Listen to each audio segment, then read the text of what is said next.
podcast. I'm not great parent Molly, and this is not great parent Nathan. Yes, and the reason we're laughing is because we have had a time trying to get going this morning. Yes, I just called myself Nathan a minute ago. Yes, so yeah, not a great start, but that's okay. That is okay. So we're going for goodness anyway. So we're not going for greatness. You know, we as parents, we want to not pursue the greatness that the world tells us to pursue, but yet turn our family toward the goodness that God has and the goodness and the plans that He has for our lives. Yeah. So we shoot for being intentional about that, and that's what we talk about on here. So, which I think it helps, especially when you're parenting, to really just for a moment, and I think even with the conversation we're going to have today and the question that got sent to us, it's really important for us to always be intentional. My goal in all of these conversations is to draw my kids, draw their eyes toward Jesus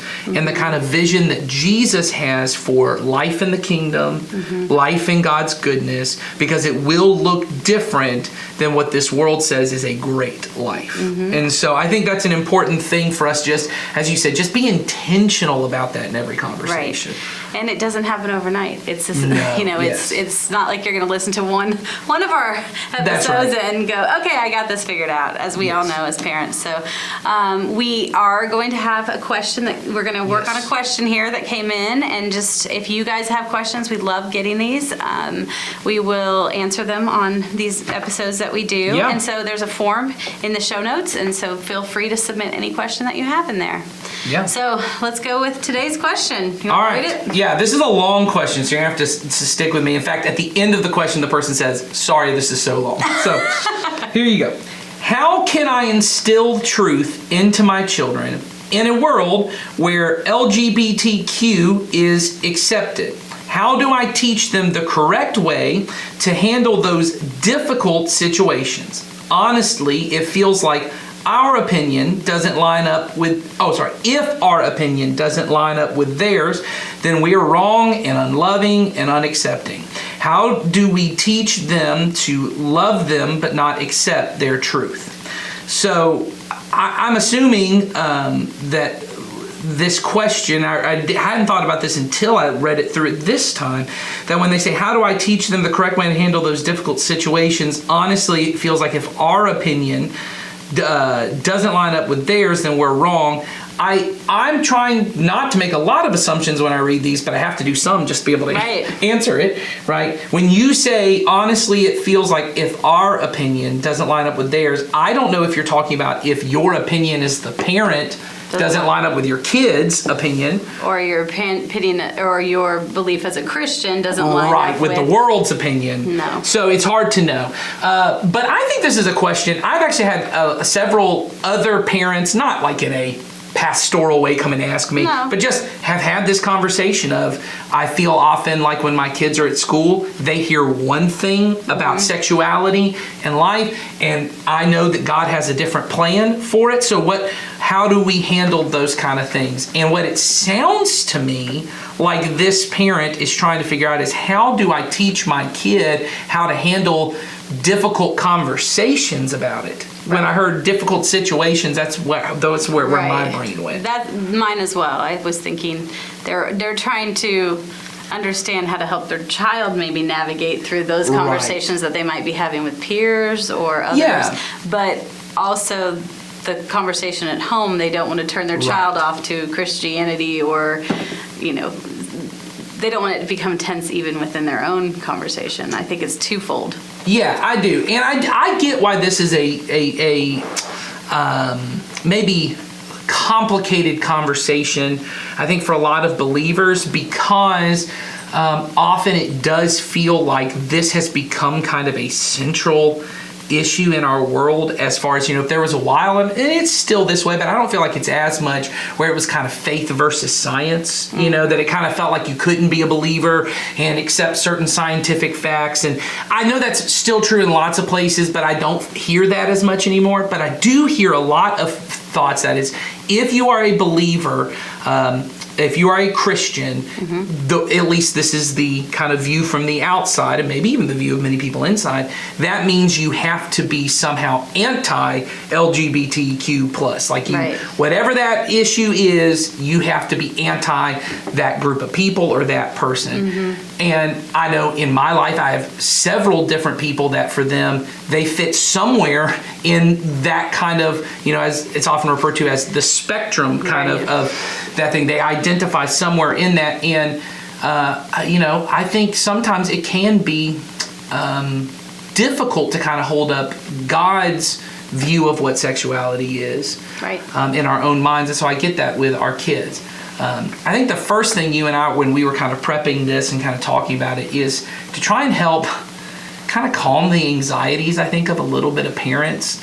I think so too. That kind of think that this is a conversation that their kids are going to kind of be confronted with all the time. And I don't mean that. I get that in the school system, I think things probably have gotten even more confusing for kids in all regards when it comes to sexuality. I think they're, and I'm trying to say this with the best intentions of people on all sides of this issue. I think people have been trying to bring clarity, but I think the amount of clarity that's being brought is actually making things more confusing for kids to understand, how do I interact as a sexual person in the world, which is a weird conversation even to have with young kids and teenagers in the way that I think it's being had. Go ahead. I would say, and part of that is because we as adults are also getting it wrong. Yes. And meaning, even me and my husband, let's say maybe are getting aspects of that wrong, and then it's a challenging conversation with our children, and so it becomes difficult, and then we also take on a lot of anxieties about it. Yes. And we also have made it such a big thing that having any conversation around sex, sexuality, God's plan, other plan, whatever it is a tense thing. And it, quite frankly, we want to make it not. So we want to say, just calm down. Calm the anxiety a little around it. And I think the anxiety often is what if I kind of instill, that's what the first thing I heard, I instill the truth that God has for sexuality in my kid. And then they are confronted in a conversation about, what do you think about these, whatever, LGBTQ issues, or maybe they have a friend who comes out as gay, or they come out and they come out to them, and then they go, well, how are they going to handle that situation? And so I would kind of try to calm the anxiety of, I, in my entire life, have never had someone just come up to me. I've had Christians come up to me as almost a litmus test of, so where do you stand on this issue or that issue or these different things? I have rarely ever, even for the people in my life who identify as gay or lesbian, Same here. I've never had them come to me and go, all right, tell me what you think about me. Never. I've never had that. Because I hope that through our friendship and the way that I love, and many of them even who deal with same-sex attraction, who are even within our church or have attended our church, they've heard me speak about God's plan for sexuality, and they know where I stand. They've never confronted me and said, now you got to tell me what you think about this. So I don't think that's going to happen with your kid a bunch, but I have had people in my life who have come out to me. Who have come out and have told me, hey, this is who I am, and this is how I identify. And so I would really encourage your kid, before we even get to the truth of God, to always just approach those situations with love and honesty, and to not make it about themselves. Right.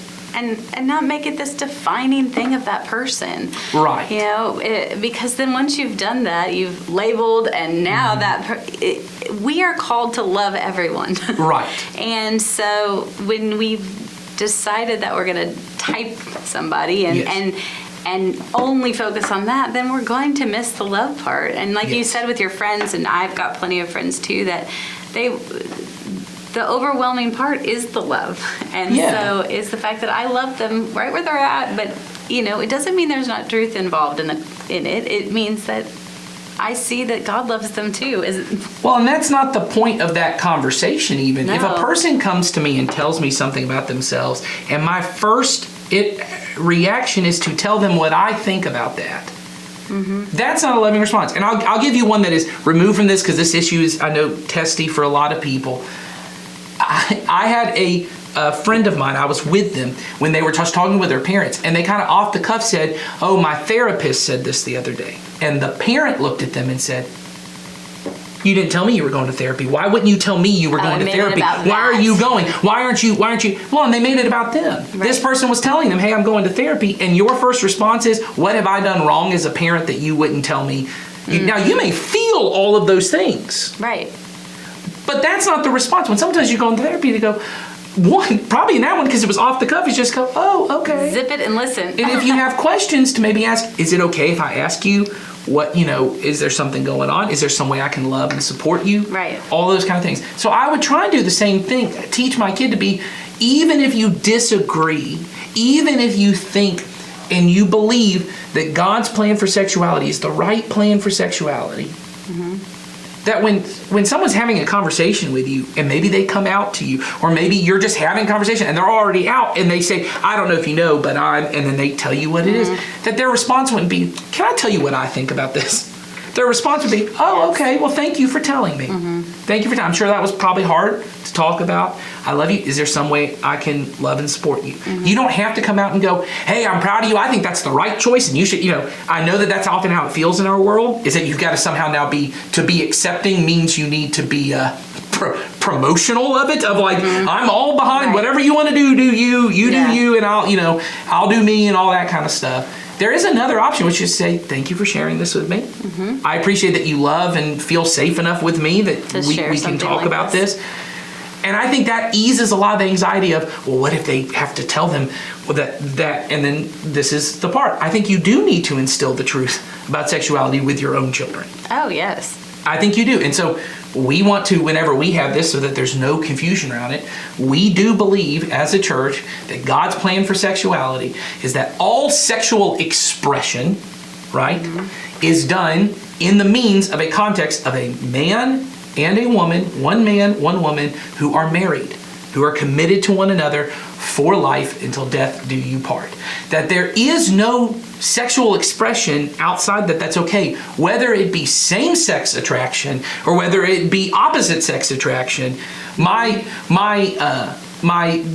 daughters, right, who at this point, I don't even think they're thinking about that part, either side of that, who they're attracted to. They might have a crush on this boy or whatever. There is no sexual expression until they are married that they're allowed to. Doesn't a thought in their head, a website they visit, some kind of way to just express themselves sexually in a physical relationship, none of that, until they are married, is God's plan.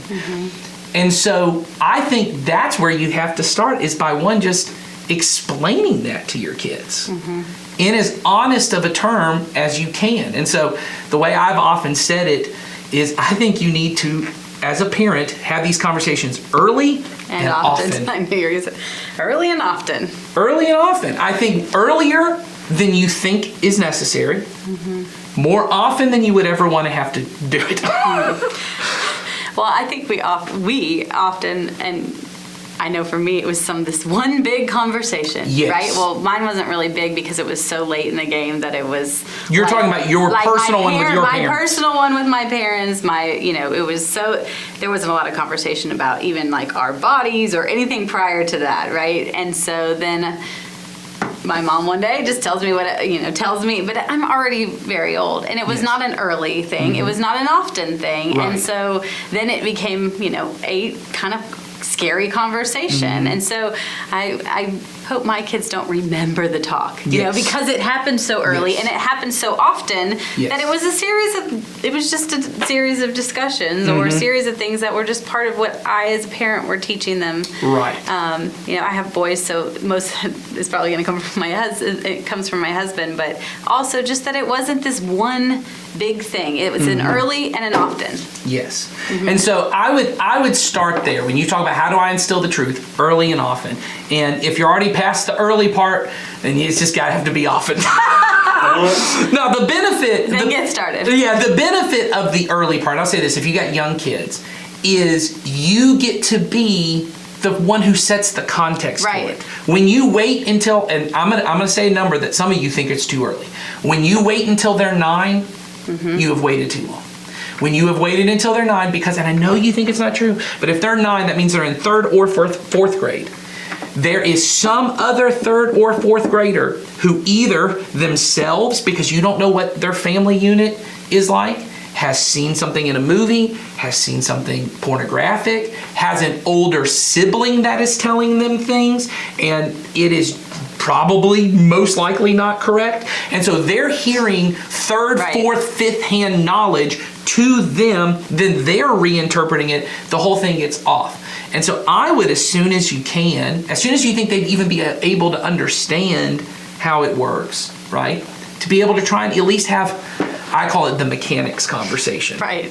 The science behind it. This is what the way it often started with us, with all of our kids, and we got our oldest girls later in their life, and I just knew we had this conversation within like 3 months of them moving into our home, because it was important for us to understand these are why, we refer to them as private parts. We also refer to them, I would say this too, as penis and vagina. Some of you don't even like that I said that on a church podcast. I would use the medical terms for them. But it was important. It was important for Sawyer wants to leave the room right now. Because I heard Sawyer. Okay, Sawyer wants to chuckle hearing me say that. But I would have the conversations because it was important for us. And we don't even use like good touch, bad touch conversations in our family. But we have conversations about these are private parts. They are for you, right? And like a doctor occasionally has to check them, right? And sometimes mommy and daddy have to help you with things. But other than those handful of people, this is just for you. Right. You don't share this with anyone. And then we explain why. Right. We explain to them at a pretty young age, 4, 5 for some of them. These are parts that they make babies. This is what they are for. And then I didn't go into all the details around the mechanics, but we started at an early age so that they understood when they had a question of, well, how might that be used for a baby? Yes. We didn't talk about storks. No. We didn't talk about babies coming out of mommy's tummies. We said this is where the baby comes out. I think if you have honest conversations about it with kids, and you're trying to explain to them this is the mechanics, then at some point, and I would say once again younger than you think you have to, you start having the conversation about what I would call maybe God's vision or the morality behind it, which is this is why God intends for this. Once you understand that these are really just, they're private for you. And I even said in those early conversations, and then one day you're probably going to want to get married. And for me, I had all girls. And that's going to be just for you and your husband to share. But I didn't still get into everything at that point. You kind of let them drive the conversations. How do babies get made? Can you remind me how that happens? You let them then start talking. And then you start having conversations about, hey, this is kind of the morality that God intended this to be a sacred, special thing for a husband and wife to share as a way to, one, bond them closer together, one, to make babies. Yes, it is a fun and a pleasurable thing that happens, but that's something that husbands and wives get to share. But mostly it's the sacred gift God gave us, and in some kind of way it mirrors the kind of intimacy God wants to have with us, that it allows, it's the time that you can be actually, like in the Garden of Eden, naked and unashamed in front of another person, that you don't see your body as this shameful thing that you have to cover up because you're afraid that everyone else is going to try and use you or abuse you, or all the different things that kind of get mixed in there. That is another reason I would encourage you, once again, when you're having these conversations early, to use the right terms, because the amount of, just unfortunately in our world, abuse that is rampant. Yes. The amount that it's important for your child, one, to understand no one else should be looking at those parts of my body or touching those parts of my body. And also that they would be able to clearly communicate to you what happened when it happened.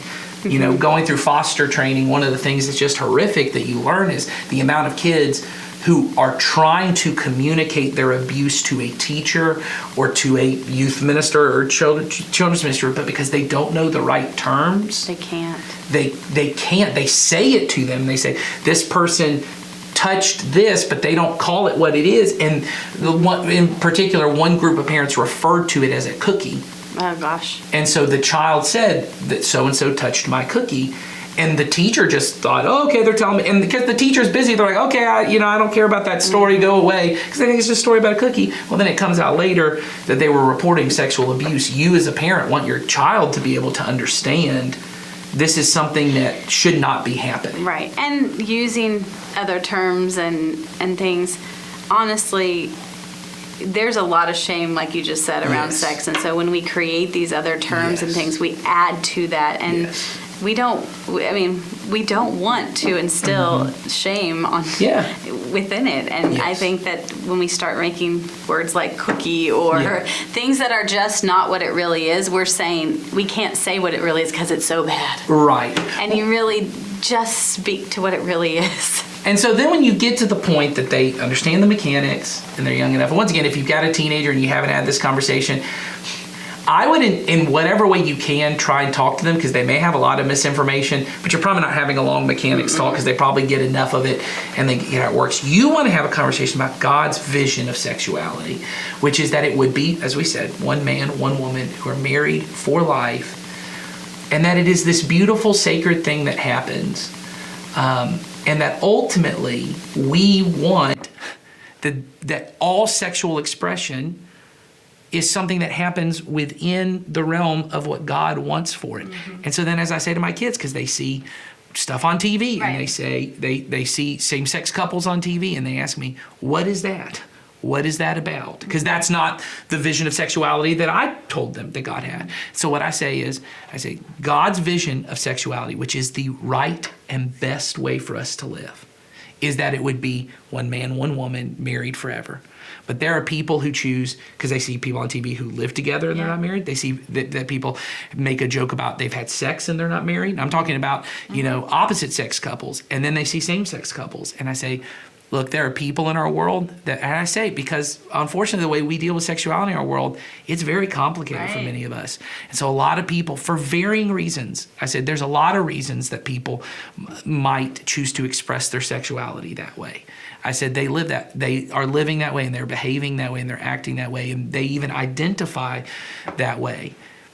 And our job is not to go around trying to police what everyone else does, or even trying to make sure everybody else in the world knows what they should or shouldn't do. Our main goal is to help people love Jesus. And if they can see Jesus, Jesus will lead them through the church to that kind of vision. That if they stay open to Jesus, they will see that kind of vision. And so being able to help my daughters understand, I can hear it sometimes when my daughters say it. They'll be having a conversation, they'll talk about some TV show, and there will be two women who are together, two men are together, and they'll say, well, that's not the way God wants it, but those are still good people and we still love them and all those kind of things. And so I would encourage you to try and have very gracious conversations with your kid, especially because as confusing as our world is, there may come a time that one of your children comes out to you. Exactly. And you want to make sure that you have had such gracious conversations, they know you are a safe place to have that kind of conversation, Yeah. And I think that's also why it's important to have often conversations, because, and this is where I really wanted us to talk about not just same-sex attraction or LGBTQ, to really talk about God's vision for sexuality. Your children are probably, just by statistically, at some point going to be exposed to pornography. They are probably going to, in some way, shape, or form, have some kind of physical sexual activity at some point that is not within God's will. Your ability to have often conversations with them allows them to feel safe to at least talk to you, maybe even confess some things to you. I know my wife, I told her at one point, it once again just came out offhanded when we were dating in high school. I had said, well, I told my mom that I was struggling with looking at porn. And she goes, what? Here you go again with all that stuff you told your mom, but guess what? That was... Yes, that's what I said. And she goes, why are you telling your mom this? I said, well, who else would I tell? She goes, anyone else. She said, literally anyone else. And now I know my mom was very much like, why does he keep telling me these things? But I'm very thankful that I had a relationship where that was not a shameful thing, that I did not grow up, and I've been able to find victory over that that because it did not become this deep-seated shame that only I could know about. And I want that for my kids. And I even tell them, I say, hey, this is God's plan. And there may be times that you stray off that plan and you mess up and things don't go the right way. But I want you to be able to talk to me because it's really important that we help our kids realize God's vision for sexuality is really important, but it is not the ultimate thing. It's not the only thing. It is not the ultimate thing. And so for them to be able to even to know that about other people at their school who are on all different things, kids at their school who they know are already having sex, or kids at their school who they know are looking at pornography, or kids at their school who are dealing with same-sex attraction, that they're able to look at those people and say, hey, that's not what I want for my life, because I know that's not what God wants for my life. But I still love this person, and that's not all they are to me. And that, I think that's so critical. Oh, absolutely. And I think that as a parent is showing that part of it all. Yes. That it is not, Yes. this is now this person, this is the only thing about them. And that really, God asks us to do a lot of things, but he asks us to love people. Yes. And he has plans for our life in all areas of our lives, and we should teach our children all those different areas of our lives. But when people, our children or others that we love, are not in alignment with God's plan, we still are going to let our love and our love for Jesus show in the way that we love them. Yes. And that is the most important thing that we can do. Well, and I think when that becomes my desire, it reminds me of when Paul says, who are we to judge people outside the church, outside who aren't believers? Our job is really to bring judgment onto people within the church. And that's the part I notice that no one wants to do. I'm okay judging people I have zero relationship with. But when there's someone in my life, I don't ever want to come to them and go, hey, I don't think you're living up to this. And so what ends up happening a lot is the church gets known about all the sexual things that they think are outside the church. Oh, no one here deals with that, so that's all out there. Then they find out someone in the church deals with it, and they haven't, and in my experience, it's been enormous amounts of grace. Right. But then they want to go, oh, well, that's fine. God doesn't care about that. Or they go, well, because they're married, then it's in God's plan. Well, Yes. there's that whole thing too. Which Well, yes. That's a whole other topic we could go into. But Yes. I mean, sometimes people are. It appears as if Yes.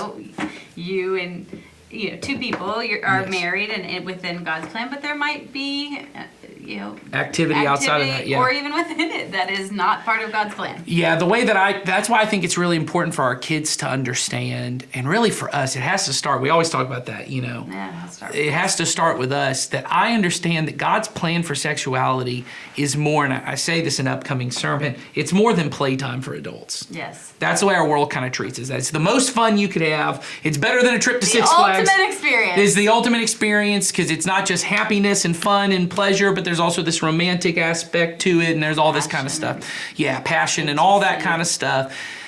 And for us to really say there's something sacred about it, and I see a lot of marriages, and at least I hear about it, where even we go, well, all sex really is it's to make babies, or it's to have fun, or it's to be pleasurable, or it's to be romantic. And so then what happens is we say anything you do in a marriage, as long as it's between a man and a woman, everything's fine. Well, that's not necessarily true either. And when I start to see it as sacred, well, then we got a whole other thing. And so I know a lot of marriages where there are people saying, well, it's wrong to watch pornography by yourself, but if you and your spouse want to do it, well, that's a different thing, because ultimately the engagement is with me and my spouse.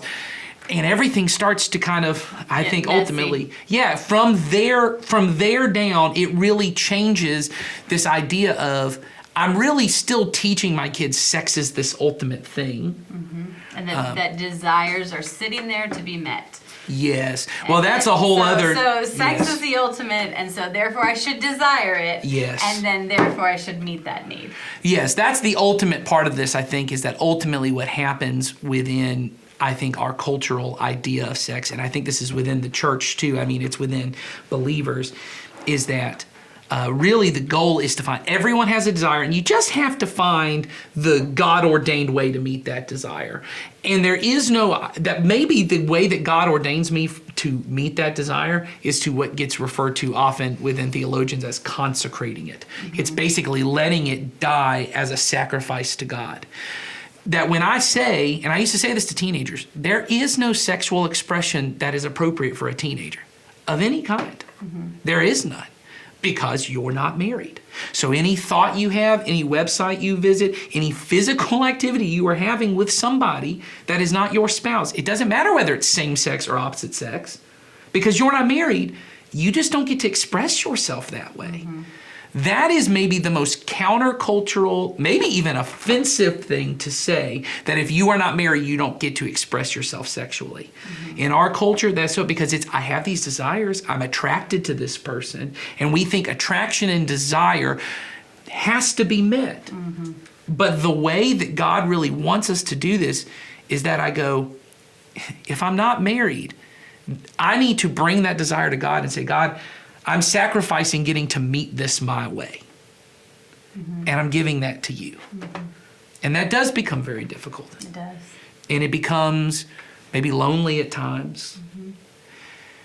But ultimately, if I bring that before God, the intimacy, the desire that I have for God, because I'm choosing to give up this other desire, it grows, and it is the most fulfilling thing. That the greatness we often want for our kids is, I don't want them to ever have a desire that they have to give up. Whether it be for money, right? I want them to have more than I had. I want them to give up anything. I don't want them to ever have to give up anything, because that's what greatness is. The goodness of God is there's a lot of things I choose to give up. There is money that I consecrate and I sacrifice, and I could use that for myself, but I give it to God, and that grows my desire for Him, right? There are words I could choose to say in this argument. There are things I could choose to say to another person and get revenge, but I choose to consecrate that, to forgive that person, to reconcile. I give it to God, and my desire grows for Him, right? And it's true for sexuality.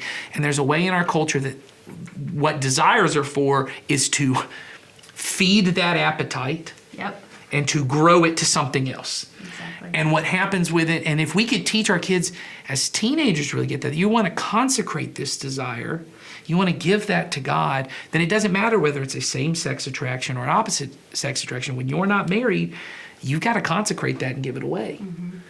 And so that ultimately, that becomes the way that we kind of instill the truth into that. Ultimately, your desire is for God, and God is so good that for many of us, we one day will get to be married, and He gives us this bonus goodness. This bonus goodness, this sprinkle of goodness, which is free and loving sexual expression within my marriage, with my spouse.